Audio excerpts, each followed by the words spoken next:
நண்பர்களே, இனிமேல் இந்த இனிப்பு தேசத்தில் நாமும் ஒருவேளை சர்க்கரை நோயாளியாக இருக்கலாம், இல்லை நமக்கு வரக்கூடிய சசப்டபிள் இருக்கலாம். இதை வராமல் தடுப்பது எப்படி, வந்தால் எப்படி அதை காப்பது என்பதை கொஞ்சம் நேரம் பேசலாம். வராமல் தடுப்பது குழந்தை பருவத்திலிருந்தே ஆரம்பிக்கணும். உங்கள் வீட்டில் குட்டி குழந்தைகள் யாரெல்லாம் இருக்காங்களோ, சுகர்லாம் 25 வயசு 30 வயசுக்கு மேலே யோசிச்சா போதும். இப்போதைக்கு கண்ணு நீ 5 ஸ்டார் சாக்லேட் சாப்பிட்றா, நீ ஃபர்ஸ்ட் மார்க் வாங்கினா உனக்கு மில்க் சாக்லேட் வாங்கி தரேன்னு தயவு செய்து மாற்றாதீங்க. சிறு குழந்தையாக இருக்கும்போதே குழந்தைகளை இனிப்பிலிருந்து இந்த நேரடி வெள்ளை சர்க்கரை இனிப்பிலிருந்து வெளியே கொண்டு வரணும். சின்ன பிள்ளையா இருக்கும்போது இனிப்பு வேணும். அந்த இனிப்பு வெள்ளத்தில் இருந்தோ கருப்பட்டியில இருந்தோ தேன்ல இருந்தோ இருக்கட்டும். 45 வயசு 50 வயசு ஆயிடுச்சு, சர்க்கரை வியாதி இருக்குன்னா எந்த இனிப்பும் வேண்டாம். 6 சுவையும் மிக முக்கியமானது நம்ம படிச்சிருக்கோம். இனிப்பு, கசப்பு, துவர்ப்பு, காரம், உப்பு, புளிப்புன்னு 6 சுவை இருக்கு. இந்த 6 சுவைக்கும் ஏதாவது ஒரு மருத்துவ குணம் இருக்கு. ஆனால் மிக மிக முக்கியமான மருத்துவ குணம் எதுல இருக்குன்னா கசப்புலையும் துவர்ப்புலையும் தான். யோசிச்சு பாருங்களேன், இங்க இருக்கிற கூட்டத்தில் நம்ம இன்னைக்கு ஒரு செல்ஃப் ரெட்ராஸ்பெக்டிவா யோசிச்சு பார்ப்போம்.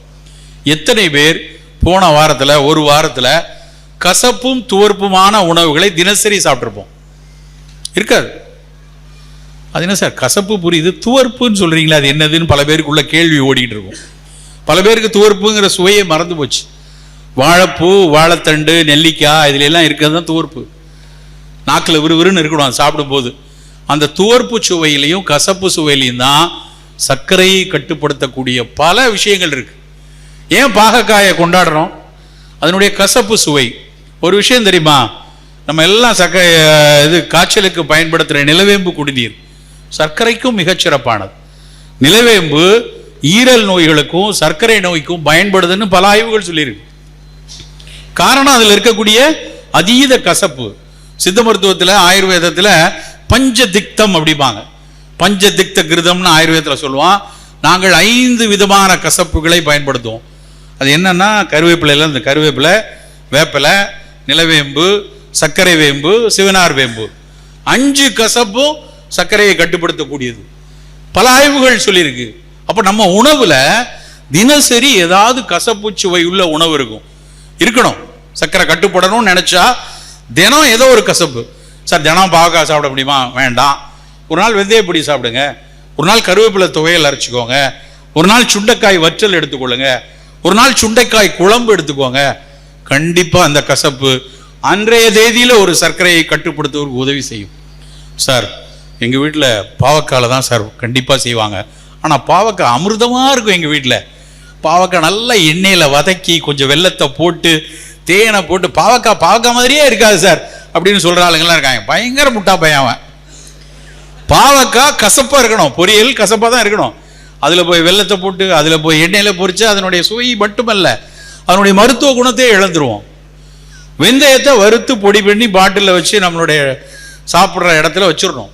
1/2 ஸ்பூன் இருக்கிற தானியங்கள்ல இருக்கிற ஸ்பைசஸ்லயே வெந்தயம் மட்டும்தான் மிக மிக ஆகச்சிறப்பு.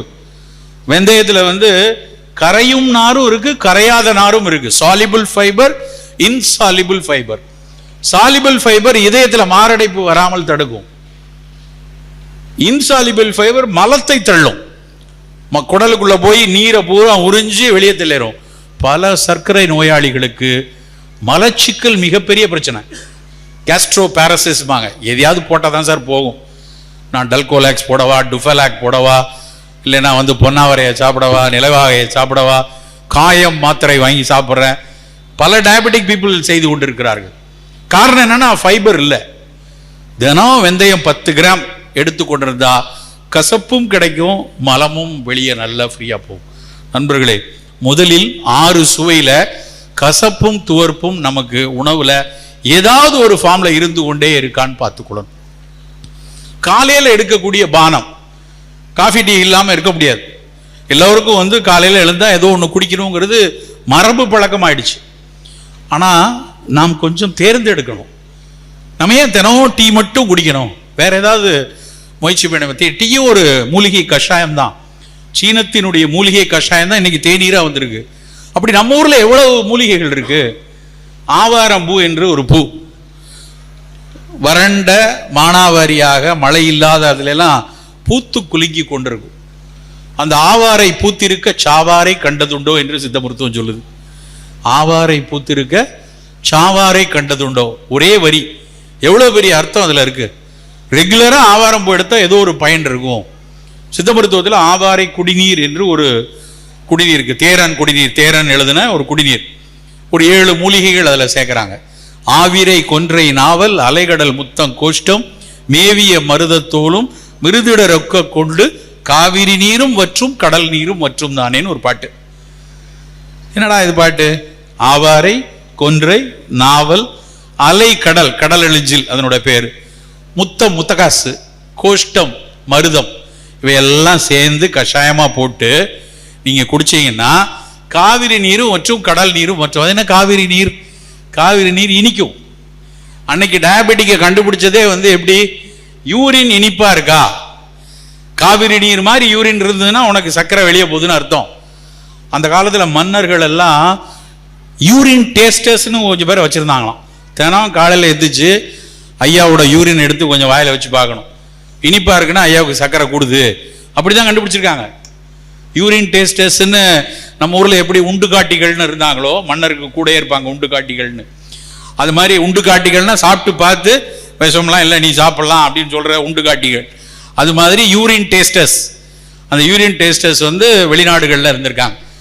அப்போ காவிரி நீர் மாதிரி இனிப்பா இருந்ததுன்னா அது சரியாகும் ஆவாரை கஷாயத்தில். அது என்ன கடல் நீர், யூரின்ல புரோட்டீன் நிறைய போகுது, சிறுநீரக பாதிப்பு இருக்கு, அதுக்கும் ஆவாரை குடிநீர் நல்லது. நண்பர்களே, அவ்வளவு சிறப்பான ஒரு கஷாயத்தை ஏன் வீட்டில் நம்ம 2 சார் அது ரொம்ப கொல்லிமலையில் இல்லைன்னா எங்கேயாவது போய் தேடணும்னா எங்கேயும் தேட வேண்டாம், அத்தனையும் எளிய மூலிகை எல்லா இடத்துலையும் கிடைக்கக்கூடியது. 3 ரோசஸ் டீயை விட அது விலை குறைவாக தான் இருக்கும், நம்பிக்கையாக இருக்கு. ஆனால் கொஞ்சம் மெனக்கடணும். சார் எல்லாரும் ஆவாரை கஷாயம் குடிக்கணுமா? தேவையில்லை. டயபெட்டிக் பீப்புள் ஆவாரை கஷாயம் எடுக்கலாம். எனக்கு டைஜஷன் சரியாகவே இல்லை, எனக்கு எப்போ பார்த்தாலும் நெஞ்ச கறிக்குது, எது கழிக்குது, சாப்பிட்ட உடனே மோஷன் போகுது, அவர்கள் வயிறில் இருக்கக்கூடிய ஜீரணத்தை சரியாக்கக்கூடிய கட் இம்யூனிட்டின்னு சொல்லக்கூடிய குடல்ல இருக்கக்கூடிய பாக்டீரியாவை நல்லா வச்சுக்கணும். அந்த குடல்ல இருக்க நல்ல பாக்டீரியாவை நல்லா வைக்கணும். நீராகாரம் எடுத்துக்கொள்ளலாம். தினம் காலையில் முந்தின நாள் வச்ச சாதத்தை தண்ணி வச்சு கரைச்சி அந்த தண்ணியை காலையில் குடிக்கலாம். இல்லை சார் எனக்கு இன்டைஜஷன் தான் இருக்கு அப்படின்னா சுக்குமல்லி காஃபி எடுத்துக்கொள்ளலாம். சளி இருக்கு, இருமல் இருக்கு, இருமி துப்புனா துண்ட சளி விழுது, கரிசாலை குடிநீர். கரிசாலையை தேகராஜர் என்று சித்த மருத்துவம் சொல்லும்.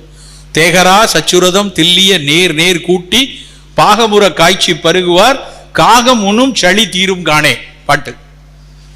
காக்கா திங்கக்கூடிய அந்த சளி உன் நெஞ்சிலிருந்து வருதா, கரிசாலை கஷாயத்தை குடிப்பா. தேகராஜன்னு சொல்றது கரிசலாங்கண்ணிய. கரிசலாங்கண்ணிக்கு எங்க போனோம்? கொல்லிமலைக்கா போனோம்? இந்த பக்கம் அந்த பக்கம் போனீங்கன்னா இவ்வளோ கரிசாலை அள்ளிட்டு வந்துடலாம். அப்போ நம்ம கொஞ்சம் மெனக்கிடணும், வீட்டில் கரிசனப்படணும். நான் பல நேரம் சொல்றது, உங்களுடைய ஆரோக்கியத்துக்கான மெனக்கெடல் தொடங்க வேண்டிய இடம் அடுப்பங்கரை. இன்சூரன்ஸ் இல்லை, மெடிக்கல் இன்சூரன்ஸ் இல்லை. அடுப்பங்கரையில் யார் ஒருவர் 20 நிமிடம் கூடுதலாக மெனக்கெடல் இருக்கிறதோ அவர்களுடைய ஆயுட்காலத்தில் 20 ஆண்டுகள் கிடைக்கும். நண்பர்களே, கொஞ்சம் அக்கறைப்படணும். என்ன செய்யலாம்? காலையில் என்ன செய்யலாம்? காலையில் அவருக்கு ஆவார கஷாயம். இது ஒன்னொன்றுக்கும் ஒரு பெரிய வித்தையெல்லாம் கிடையாது. ஒரு 4 கண்ணாடி பாட்டில் கொஞ்சம் கரிசாலை பொடி, கொஞ்சம் நெல்லிக்காய் பொடி, கொஞ்சம் சுக்குமல்லி பொடி அப்படி வைத்துக் கொள்ளுங்க. டிவியில் பார்த்துட்டு அதிமதுரம் சேர்ந்தது அப்படின்னு நான் அட்வர்டைஸ் பண்ணோடனே அதுக்கு 3 ரோசஸ் வாங்கி வைக்கிறோம் இல்லையா, அது மாதிரி இல்லாமல் நாம கொஞ்சம் வாங்கி வைப்போம். ஒரு சுக்குமல்லி காஃபிக்கு ஒரு பொடி வாங்கி வைத்துக் கொள்வோம், ஒரு கரிசலாங்கண்ணி பொடி வச்சுப்போம்.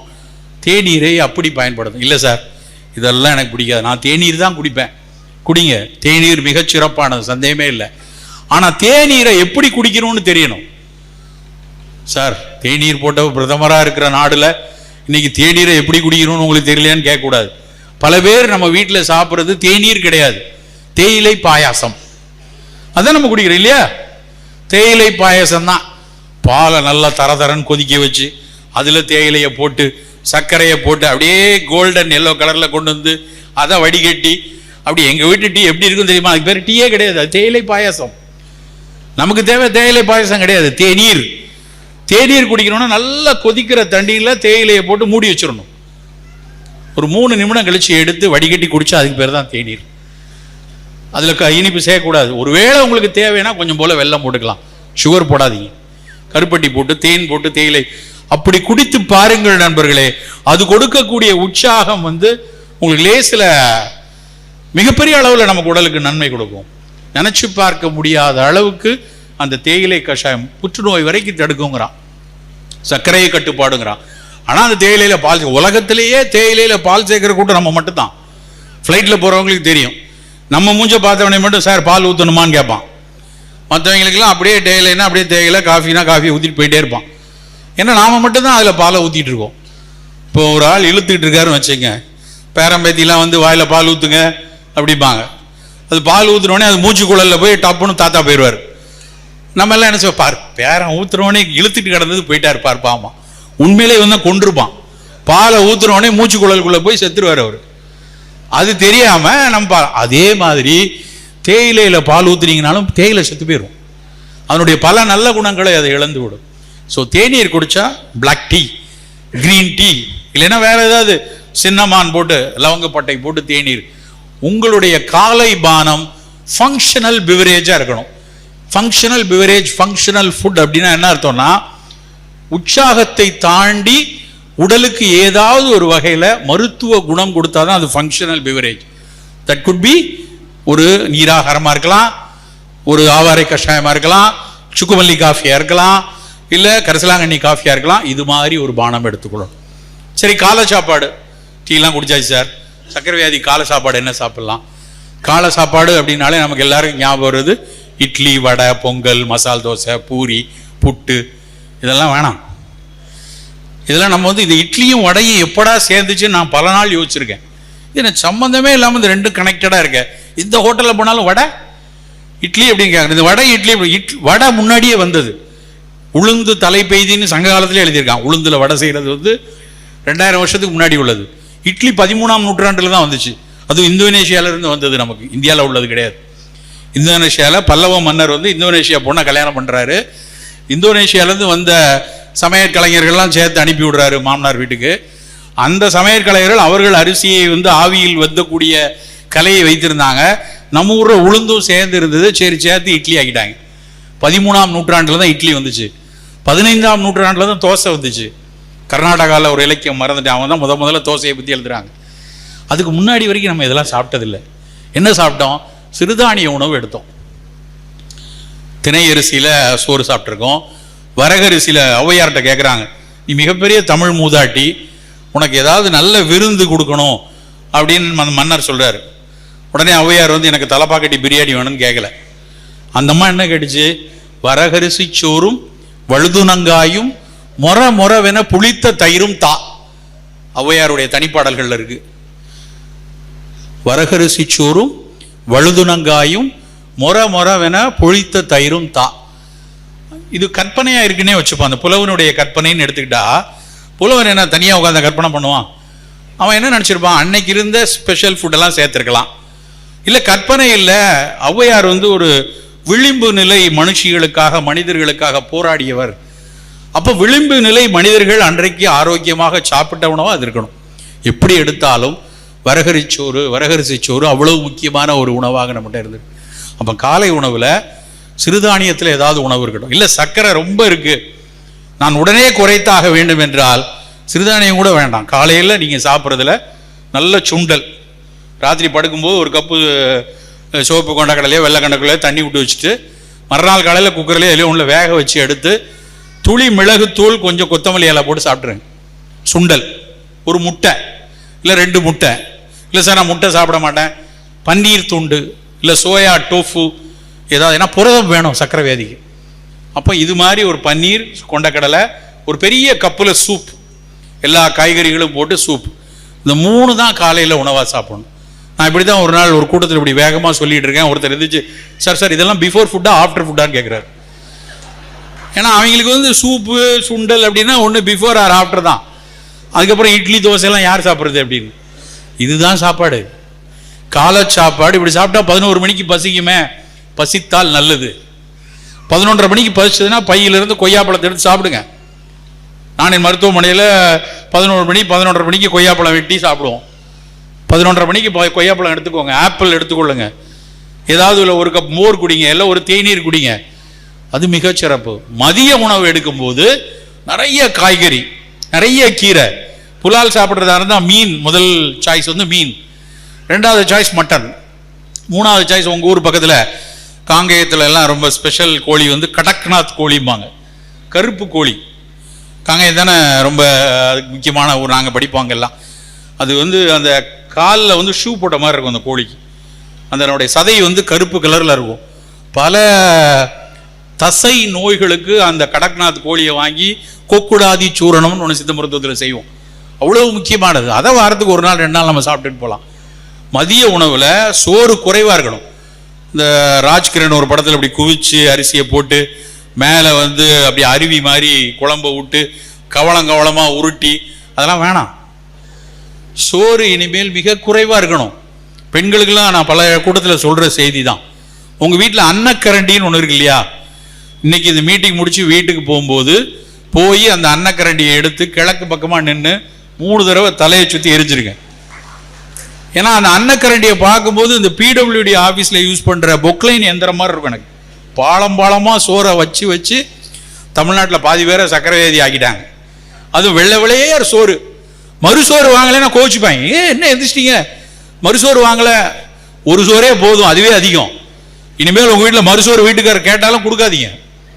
அந்த முதல்ல வைக்கிற, நான் அடிக்கடி சொல்றது, அன்னக்கரண்டிக்கு பதிலாக இனிமேல் ஸ்பூன் வச்சுக்கோங்க. சாதத்தை வந்து எண்ணி சாப்பிடலாம். ஒரு 15 அரிசி, ஒரு 24 அரிசி போதும், அவ்வளவுதான் அரிசி எடுக்கணும். அந்த அரிசியவே மாப்பிள்ளை சம்பா, காட்டு யானம், கருப்பு கவுனி, தூய மல்லி, இதெல்லாம் சர்க்கரைக்கு நல்லது. குறைவாக எடுக்கக்கூடிய அரிசியும் மரபு அரிசியா இல்லைன்னா வரகரிசி போன்ற சிறுதானியமா நம்ம மத்தியானம் இருக்கணும். நம்ம பெரிய தப்பு என்னன்னா புரதம் ரொம்ப குறைவா எடுக்கிறது. ஏன்னா இன்னைக்கு கோவிட் காலத்துக்கு அப்புறம் எல்லாருக்குள்ளேயும் உள்ள அச்சம் வந்து காய்ச்சலுக்கு பயம். முன்னாடிலாம் கேன்சருக்கு தான் பயந்தோம். இன்னைக்கு காலையில் எனக்கு காய்ச்சல் அடிச்சு, பயங்கரமான காய்ச்சல். நான் போய் காய்ச்சல் அப்படின்னு சொன்னோன்னே என் பக்கத்துல இருந்து கிளினிக்கில் பார்க்குற அவர் டாக்டர் உடனடியாக அவர் எடுத்து மாஸ்க் போட்டார். இவன் வேற இன்னும் 2 மணி நேரம் என் பக்கத்தில் உட்காந்துருக்க போறான். வேற கோவிடுடைய ஒமிக்ரானுடைய வேற வெரைட்டிலாம் வருது, ஊரா சுத்துறாளுனா எங்கேயாவது ஏதாவது பிடிச்சிட்டு வந்தானான்னு சொல்லிட்டு அவர் போட்டுக்கிட்டார். எதுக்கு சொல்றேன்னா காய்ச்சலுக்கு பயம். காய்ச்சல் வந்தால் ஏதாவது பண்ணிடுமோ, ஒமிக்ரானா இருக்குமோ. நான் வந்து காலையில் காய்ச்சலாக இருக்குன்னு வீட்டில் சும்மா பேசும்போது சொன்னேன். மகன் எல்லாம் ஃபோன் அடிச்சுக்கிட்டே இருக்காங்க. எப்பா இப்போ எப்படி இருக்க, மயக்கமாயிட்டியா? இல்லைப்பா நான் நல்லா தான் இருக்கேன், ஒன்றும் பிரச்சனை இல்லை. ஏன்னா நம்மெல்லாம் அந்த காலத்தில் காய்ச்சல், எனக்கு தெரிஞ்சு அந்த காலத்தில் காய்ச்சல்ங்கிறது நான்லாம் ஸ்கூலில் லீவ் லெட்டர் எழுதிக்கு தான் பயன்படுத்துகிறேன். As I am suffering from fever அப்படின்னு லெட்டரை கொடுத்துட்டு மாமா வீட்டு கல்யாணத்துக்கு போவோம். அவர் வாத்தியாரும் ஒத்துப்பார், சரி காய்ச்சல் அடிக்குது பிள்ளைய விடாதுன்னு, அப்படி தான் யோசிச்சோம். ஆனால் இன்னைக்கு காய்ச்சலுக்கு பயந்து சாகிறோம். காரணம் என்னன்னா காய்ச்சலுக்கு நிறைய பேர் செத்து போயிட்டோம். ஒரு சாதாரண காய்ச்சல் வந்து ஒரு மரணத்தை கொடுக்கக்கூடிய அளவில் ஒரு 3 வருஷமாக நம்மளை வந்து ஆட்டி படைச்சிருச்சு. இந்த காய்ச்சலுக்கு எதிர்ப்பாற்றல் வேணும்னா முதல்ல நம்ம இன்னேட் இம்யூன் சிஸ்டம், நம்ம உடல்ல வெள்ளணுக்கள், ஈரல், எலும்பு மஞ்சை, காம்ப்ளிமெண்ட் செல், இப்படி பல நம்ம உடம்போட எதிர்ப்பாற்றல் அணுக்கள் இருக்கு. அது நல்லா இருக்கணும்னா புரதம் நல்லா சாப்பிடணும். ஆனால் நம்ம சாப்பாட்டில் புரதம் ரொம்ப கம்மி. வெஸ்டர்ன் ஃபுட்டையும் நம்ம ஃபுட்டையும் பார்த்தோன்னு வைங்களேன், வெளிநாட்டுக்காரன் இவ்வளோ ஆனால் மீட் சாப்பிட்றான், நல்ல புலால் கட்டு துண்டுகள், கொஞ்சோட சோறு கொஞ்சம் காய், இப்படி கச்சன்னு சாப்பிட்டுட்டு போயிடுறாங்க. ஆனால் நம்ம வந்து நான் வெஜிடேரியன் சார். சரி, வெஜிடேரியன்னா ஒரு தட்டு நிறைய காய்கறி வச்சு கீரை வச்சு பழஞ்சாட்டு சாப்பிட்டா வெஜிடேரியன்களாம். ஆனால் நம்மால் பூரா சோற்றேரியன். சோறை எவ்வளோ வச்சுட்டு சின்னோடு கப்பில் காய், அதுக்கு பேர் வந்து வெஜிடேரியன் கிடையாது. வெஜிடேரியனா தட்டு முழுக்க காய்கறி இருக்கணும், கொஞ்சோல சோறு இருக்கணும். சர்க்கரை வியாதியஸ்தர் நினைக்க வேண்டிய விஷயம் என்னன்னா அரிசியை குறைத்து புரத உணவுகள், கீட்டோ ஃபுட்டுன்னு சொல்கிறான், புரத உணவுகளை அதிகம் எடுத்துக்கணும். அதிகம் மீன், நான்வெஜ் சாப்பிட்றவங்க மீன் முட்டை. இல்லை சார் வெஜிடேரியன்னா நிறைய கீரை பழங்கள் அது மாதிரி எடுத்துக்கொள்ளுங்க. எல்லா பழமும் எடுக்கலாமா? அந்த முக்கணி கூடாது, மா பலா வாழை வேண்டாம். என்ன எடுக்கணும்? நல்ல கொய்யா, சிவப்பு கொய்யா ரொம்ப நல்லது, பப்பாளி, மாதுளை, ஆப்பிள், நெல்லிக்காய், ஏதாவது ஒரு கனி எடுத்துக்கொள்ளலாம். இது மதிய உணவுல இருக்கணும். இரவு உணவு ரொம்ப ரொம்ப முக்கியமானது. இரவு உணவுங்கிற ஒரு விஷயத்தை இனிமேல் மாலை உணவாக மாற்ற வேண்டும். 5:30 மணிக்கு சாப்பிடணும் சார் டின்னரை. 5:30 மணிக்கு நம்ம சாப்பாடு டின்னர் எடுத்துட்டோம்னா சர்க்கரை மிகப்பெரிய அளவில் கட்டுப்படும். MITயில், பாஸ்டனில், மெசச்சூட்ஸ் மெடிக்கல் யூனிவர்சிட்டியில் அவர்கள் வந்து ஒரு ஆராய்ச்சி செய்து சொல்லியிருக்காங்க. இருவேளை உணவு எடுப்பவங்க சர்க்கரையை கட்டுப்படுத்தலாம். காலையில் 9 மணிக்கு ஒரு ஃபுட்டு சாப்பிடுங்க, சாயந்தரம் 5 மணிக்கு போதுங்கிறான். ஆனால் தமிழர்கள் அப்படி தான் சாப்பிட்டுட்டு இருந்தோம். அந்தி சத்தியில் தான் சாப்பிட்டோம்.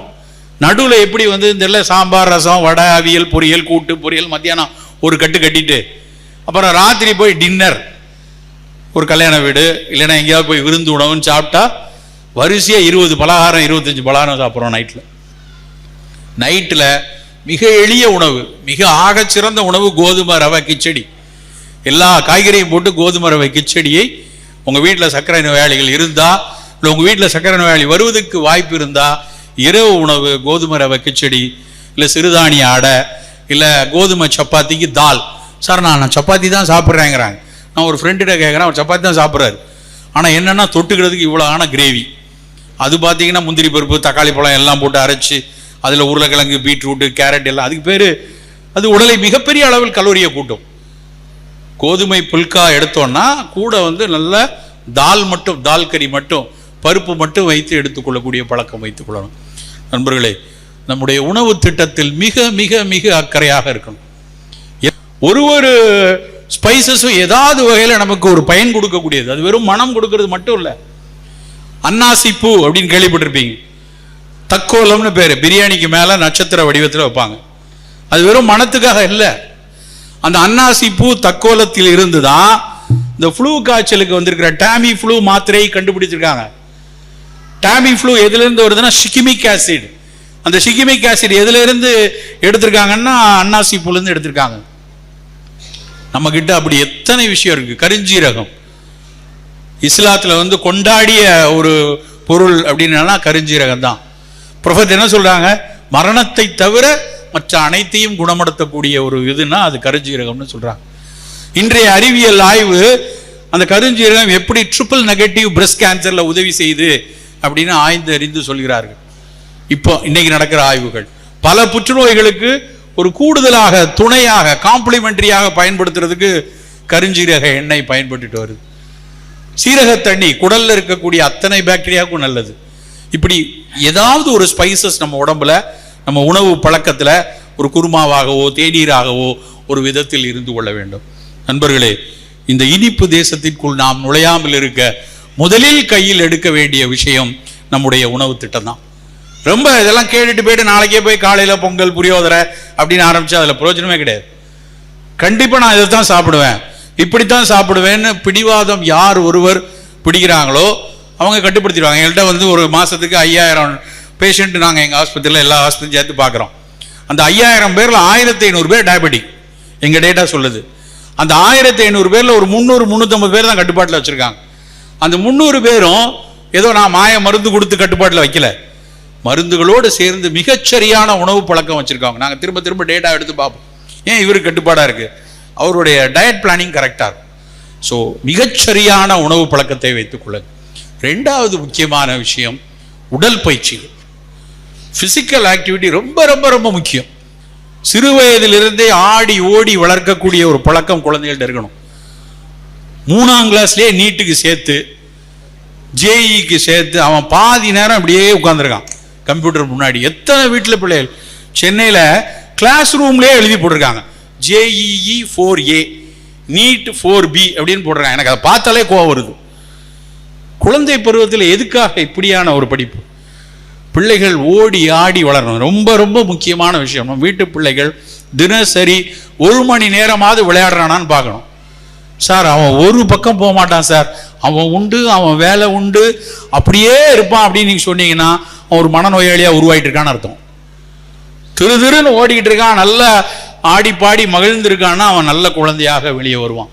நண்பர்களே, குழந்தைகளை ஓடி ஆடி விளையாட வைங்க. சக்கரை வியாதி வந்துருச்சு, முதல் விஷயம் நடைப்பயிற்சி. 45 நிமிஷம் நடக்கணும், 1 மணி நேரம் நடக்கணும் ஒரு நாளைக்கு.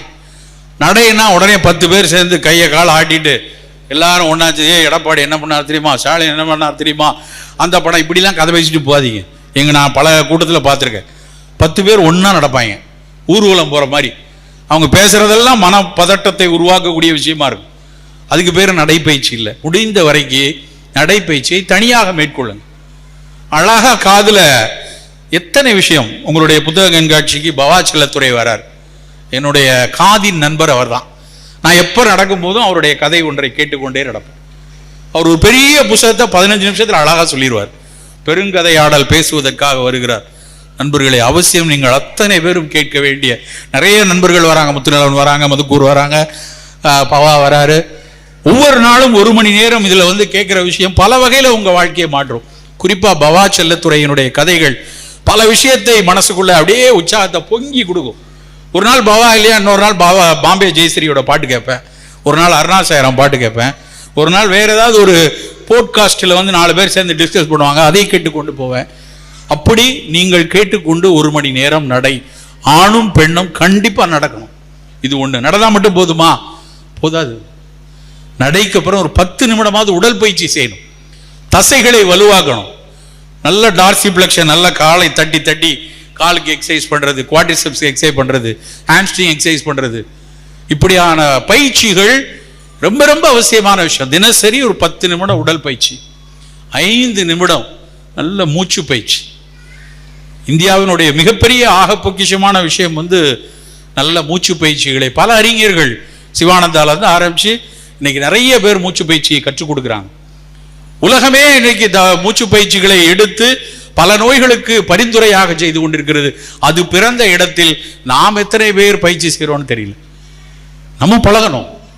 ரெகுலரா சக்கரை வியாதி இருக்கா, கபால பாதி பிராணாயாமா, ரத்த கொதிப்பு இருக்கா, சீத்தளி பிராணாயாமா, தூக்கம் வரலையா, யோக நித்ரா, இப்படி பல பிராணாயாம பயிற்சிகள் வந்து எல்லாம் சொன்னோடனே இதெல்லாம் கத்துக்கிறதுக்கு போய் தவக்கோலம் பொறுக்கணும் அவசியம் இல்லை. 5 நிமிஷத்துல யூடியூப்ல கத்துக்கலாம். 5 நிமிடம். எத்தனை விஷயத்தை யூடியூப்ல கத்துக்கிறோம். இதுக்காக ஒரு 5 நிமிஷம் கத்துக்க முடியாதா?